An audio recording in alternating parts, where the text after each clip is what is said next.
Thank you for joining Wars of the Roses. As we conclude with part 10, From a World Journey, The Rain Queen by The Imperator AMORC. An article taken from Rosicrucian Digest, Volume 32, Number 10, October 1954.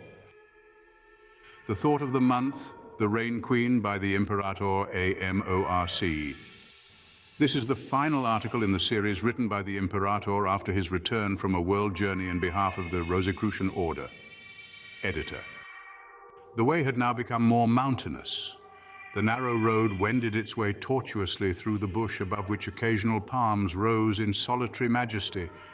Vegetation was plentiful, but it was copiously covered in places with a reddish dust.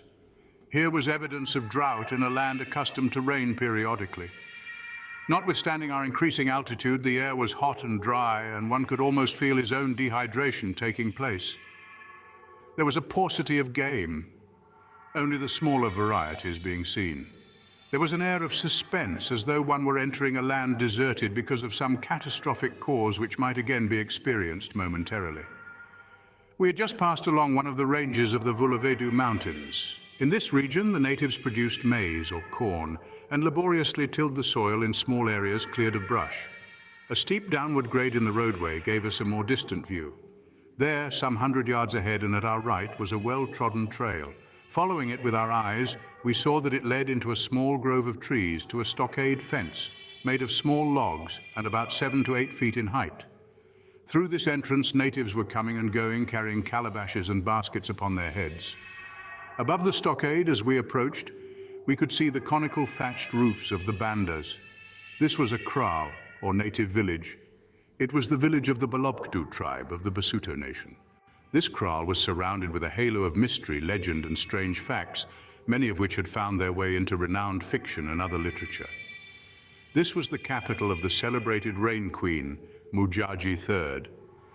Among the tribes and the villagers in the area, it was reputed that she possessed a supernatural faculty for producing rain.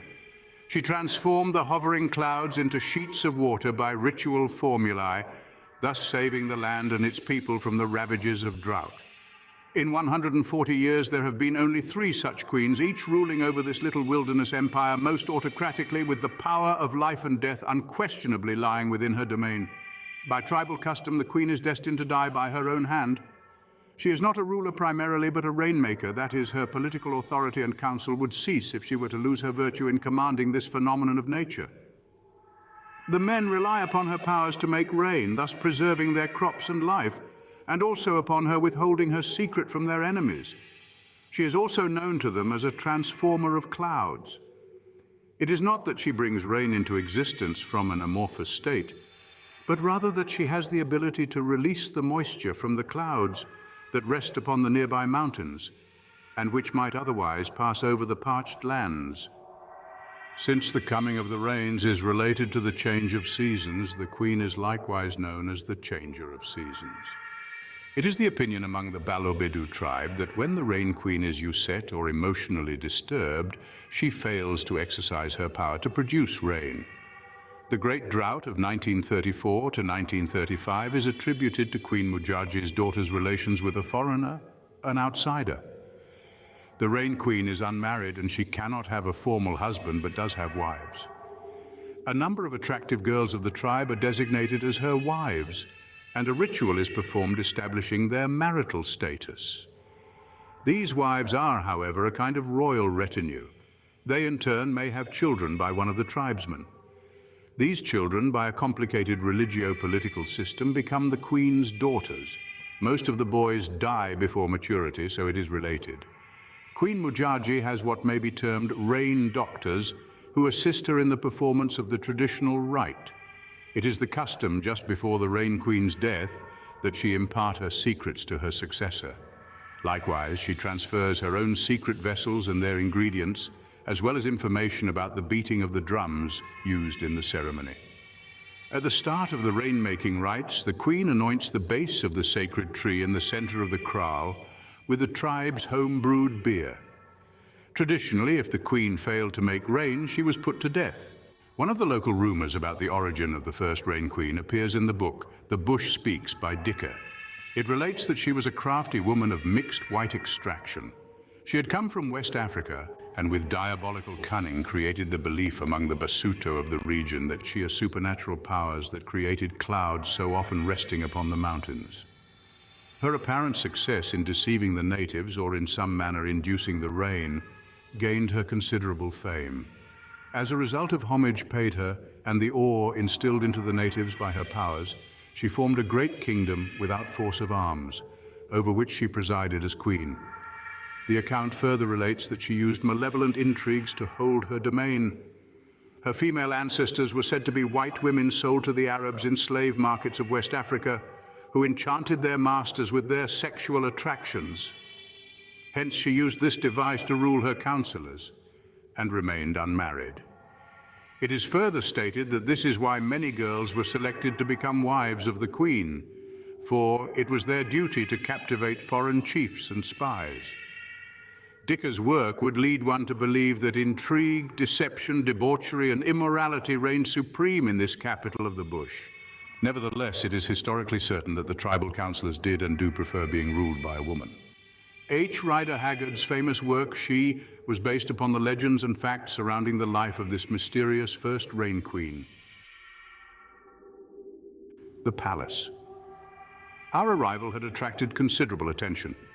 Little boys, naked or wearing but a loincloth, crowded about us, curious as we unloaded our equipment. They smiled and whispered to each other just as most primitive people do on finding something amusingly incongruous in the dress and mannerisms of outsiders. However, a foundation of friendship with the juvenile population of Queen Mujaji's kraal was established at once by our generous dispensing of candy.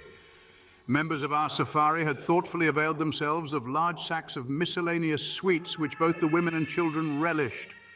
The male tribesmen preserved their dignity by either disdaining to receive the proffered gifts or taking the candy and placing it in their mouths with the solemnity of a sacred ritual. These preliminary formalities over, we tramped unceremoniously through the outer gate of the kraal to find that we were now in a semicircular area of hard-packed ground. 50 feet beyond was still another enclosure of wooden posts. This was the inner kraal. Within it was the palace, the domicile of Queen Mujaji and the bandas of her counselors and wives. We were most graciously and diplomatically met by the Queen's chief advisor, her Prime Minister. His concession to civilization was that he was attired in a pair of work trousers and a faded blue shirt. He was an intelligent Basuto and spoke excellent English. It was here that the protocol of our audience with the Queen was explained, and we were advised to observe its details rigidly. Any violation of the provisions would create an embarrassing situation for the local officers of the Department of Native Affairs. The latter wished to maintain most amicable relations with the Rain Queen. Her influence upon the natives in the region is considerable. To offend her might destroy the delicate bond of confidence the department had built between the government and Queen Mujaji's empire. It was likewise impressed upon us that no photographs within the inner kraal were to be taken without the permission of the Rain Queen. Such permission would be given, if it were to be granted at all, only after the formal reception in her palace. Under no circumstances were photographs of the Queen to be taken. A number of years ago, a safari had visited Queen Mujaji's capital and had taken her personal photograph under some pretext, and then had published it with a defamatory story about her reign. The news of this had in some way reached her, and she was greatly offended. The white officers of the government avoid any circumstance which might arouse the displeasure of the Queen and her subjects. With these admonishments in mind, we marched in single file to the inner enclosure. Her subjects were first obliged to remove their foot coverings before they could set foot upon this sacred precinct. About us were all the furnishings and appurtenances to be seen in almost any kraal. There were earthen vases, calabashes, poles for grinding the maize and the like. Plaited grass mats were to be seen before the entrances to the thatch-roofed bandas. Perhaps the only distinction was that this kraal was more clean in its appearance than was usually the case.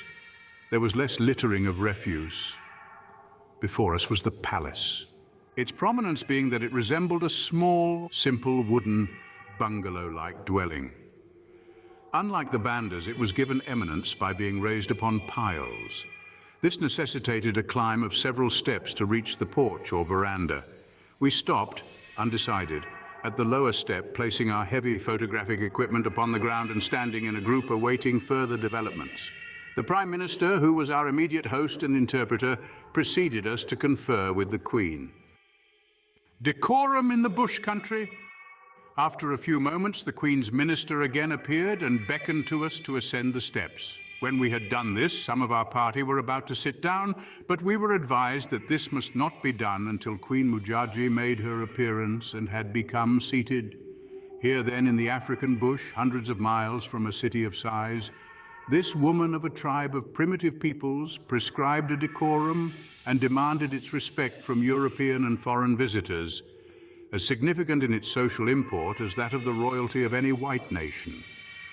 At first the ceremony seemed a mockery. Then the significance of the circumstance was realized. Within her sphere of power, the Rain Queen was supreme. Her purposes and the ideals and customs of her subjects were as meaningful to them as are those of any nation of the world to their respective peoples. Their culture, measured by that of the white man, was crude. Therefore, to the white man, any resemblance they had to the dignity of his own officialdom seemed absurd. The error of the white man's thinking is in his evaluation of standards. A difference in standards does not lessen the spirit behind them, nor should it detract from the dignity one displays toward what he conceives or believes. Can one say that the spiritual devotion of a worshipper of nature is less than one who kneels before a cross in a vast cathedral? The motive, the impulse must be taken into consideration, and not the objective procedures, the rituals and ceremonies by which it is expressed. For further analogy, one dressed in the clothes of a beggar may have all the refined gestures and speech of a member of parliament. Such culture is not to be depreciated by its setting. The door opened, and there appeared a native woman, advanced in years. Unlike the others, she did not wear the native costume or a dark red solemn pear draped about her bosom and hanging from her hips. Instead, she wore a simple gingham dress and was barefooted. She was the Queen's lady-in-waiting. She took no notice of us as she placed upon the floor in our midst one woven grass mat and a leopard skin. She then stood behind one attentively. Again the door opened. Queen Mujaji made her entrance. She was aged over 80 and quite wrinkled. Her eyes, however, were alert and piercing. In one glance she surveyed and scrutinized our party. She posed a moment at the threshold of the door, awaiting our acknowledgement of her presence. There was in her leathery-like visage a regal expression. Almost unconsciously, we responded to it by standing erect and bowing slightly, as if we were in the court of European royalty. She then crossed over and seated herself on the leopard skin, her lady-in-waiting being seated at her left. The Prime Minister stepped forward and, in the tribal dialect, explained our mission and then formally introduced each of us in turn. Later, it was explained to us that the writer had been introduced as being a chief of a people living far across the water who had heard much of her, and who had come to pay his respects and to bear gifts to her. We, in turn, stood before her, and she looked up at us.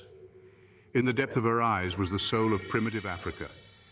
In a sense, the expression of a lost people, an age-old people who were seeking to cling to a life and a way of living that was falling before the assault of the white man and his civilization. Gazing at each other, we understood each other far better than if we had spoken the same tongue. Apparently reassured, Queen Mujaji gestured for us to be seated. She then clapped her hands twice loudly. She gave instructions to a male native who appeared and bowed low before her. He went away to reappear in a few moments with a large earthen vessel filled with the traditional beer. This was placed before the Queen, and she was likewise provided with several small calabashes resembling a cup with a long handle. Beer plays a prominent part in the ceremonies, social, religious, and political, of these people. The drinking is marked with decorum. It must be lingered over. It is never to be bolted down. Beer is considered a nourishment and the food of the gods as well. It is made of fermented corn or maize. It is a whitish substance, very unappealing to the sight. To the taste, it is somewhat like a strong cider. It has a high percentage of alcohol. To offer beer, as on this occasion, is a social gesture of generosity. The function is called Valayana, those who eat together. Of course, it would be an insult not to imbibe the beer. Each of us drank from the same calabash as had the Queen, it being passed from one to another after being refilled.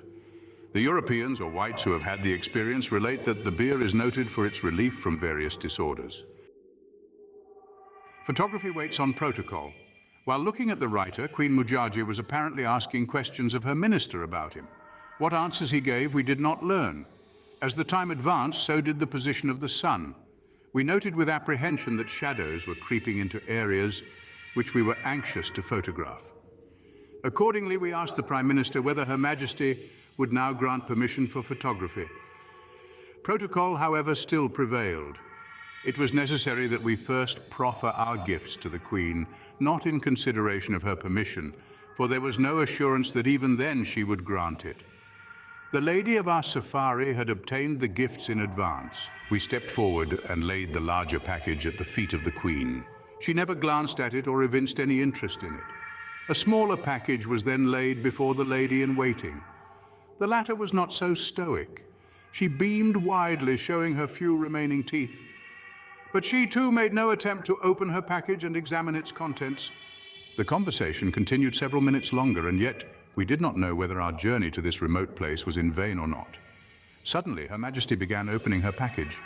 Her lady-in-waiting did likewise and gleefully. From Queen Mujaji's expression, there was no indication of any satisfaction derived from the gift. However, our safari had been advised what to present to her, and we felt confident that it would be to her liking. She abruptly arose, and instantly we also stood. She then spoke to her Prime Minister. He informed us that Her Majesty accepted our gifts and we were permitted to photograph the precincts of the palace and the kraal. We bowed to Her aged Majesty, and she acknowledged this gesture with a slight nod of her head.